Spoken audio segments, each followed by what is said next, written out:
Hujambo na karibu tena mtazamaji wa The World News katika kipindi hiki cha ulimwengu wa siasa. Mimi ni Adam Hussein.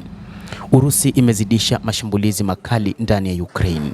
Mipango yake ni kama vile sasa inataka kuteka miji mingi zaidi na kumaliza vita mapema, huku ikitazama namna watu wa magharibi walivyojitoa katika Ukraine na kuendelea kubishana juu ya Greenland.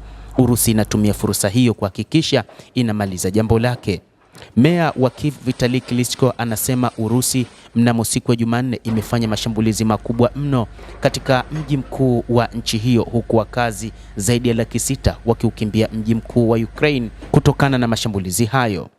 Meya wa jiji la Kiev amesema sasa Ukraine ipo hatarini kuzama na ipo hatarini kuwa chini ya mamlaka ya Urusi karibia yote. Meya huyo anasema kwamba ikiwa watu wa magharibi wataiacha wakati huu Ukraine, ni wazi Urusi itaiteka yote. Raia wameukimbia mji mkuu wa Ukraine kutokana na mashambulizi makali. Anasema hayo meya wa Kiev Vitali Klitschko, akieleza namna ambavyo mashambulizi ya Urusi yamelemaza mfumo wa nishati, joto na usambazaji wa maji na kusababisha watu kuondoka katika jiji hilo, huku kukiwa na baridi kali ya msimu huu. Ving'ora vya mashambulizi ya anga vinasikika kote Kiev wakati wote, na katika mahojiano anasema kuwa karibia watu 600,000 walitii wito wake kuondoka baada ya msururu wa ndege zisizokuwa na rubani za Urusi pamoja na makombora kukatiza katika maeneo mengi katika miji, huku yakiharibu miundombinu ya umeme, ya maji na kusababisha hali kuwa ngumu katika jiji hilo. Anasema sio kila mtu ana nafasi ya kuondoka jijini, lakini hivi sasa idadi ya watu inazidi kupungua katika jiji hili, Klitschko aliambia shirika la habari la AFP, akibainisha kuwa watu 600,000 wameshahama kutoka mji mkuu ambao una takribani watu milioni 3.6. Hata hivyo, jiji hilo si wakati huu tu, lakini watu waliondoka kwa muda mrefu kutokana na vita vya Rais Putin katika nchi ya Ukraine. Hali joto katika jiji hili sasa imefikia hasi 20 na Putin anaitumia kuvunja upinzani, kumfukuza kila mtu kwa unyonge, kuleta mvutano katika jamii, anasema, akimaanisha kiongozi wa Urusi Vladimir Putin anayetumia majeshi yake kufanya mashambulizi makali ndani ya Ukraine. Aliwataka tena watu ambao walikuwa na malazi mbadala kuondoka ili kupunguza shinikizo kwenye mtandao wa nishati katika mji mkuu. Msururu wa mamia ndege zisizokuwa na rubani na makombora yamefanya mashambulizi makali na kuharibu majengo, huku majengo 6,000 yakiwa yameharibiwa kabisa na hayana umeme.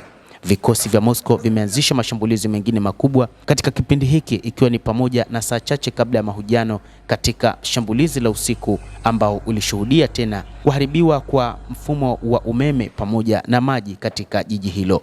Kukatika kwa umeme kwa muda mrefu kumekuwa jambo la kawaida tangu vikosi vya Urusi kuanza kugonga vituo vya nishati vya Ukraine tangu mwaka 2022 baada ya kuanzishwa kwa operesheni maalum ya kijeshi. Lakini wakazi wengine wanasema sasa wanaukosa umeme na hali inazidi kuwa mbaya, na pengine wazee na watoto wachanga hufariki kutokana na kukosa nishati ya umeme na kutokana na uwepo wa baridi kali. Waandishi wa habari wa shirika la habari la AFP mjini Kiev wameshuhudia maduka na migahawa ikifungwa kutokana na kukatika kwa umeme. Taa za barabarani pia nazo zimezimwa usiku kutoka sehemu ya mji wa Kiev.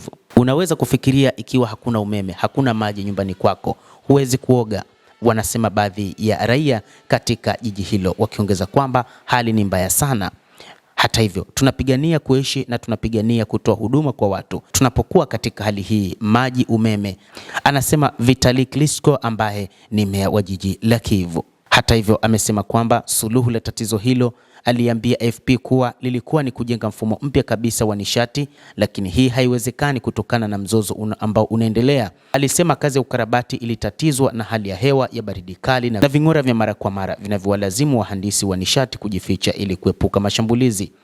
Mtazamaji wa The World News, hayo ndio yanaendelea huko nchini Ukraine, ambapo raia wanaondoka kila kukicha katika jiji la Kiev, na inadaiwa kwamba hadi sasa karibia watu 600,000 wameuhama mji. Endelea kutufuatilia, lakini usisahau kulike, usisahau kucomment, kadhalika kusubscribe channel yetu hii ili upate habari hizi kwa mapana hapa The World News. Mimi ni Adam Hussein, endelea kuwa nasi wakati wote, endelea kutufuatilia.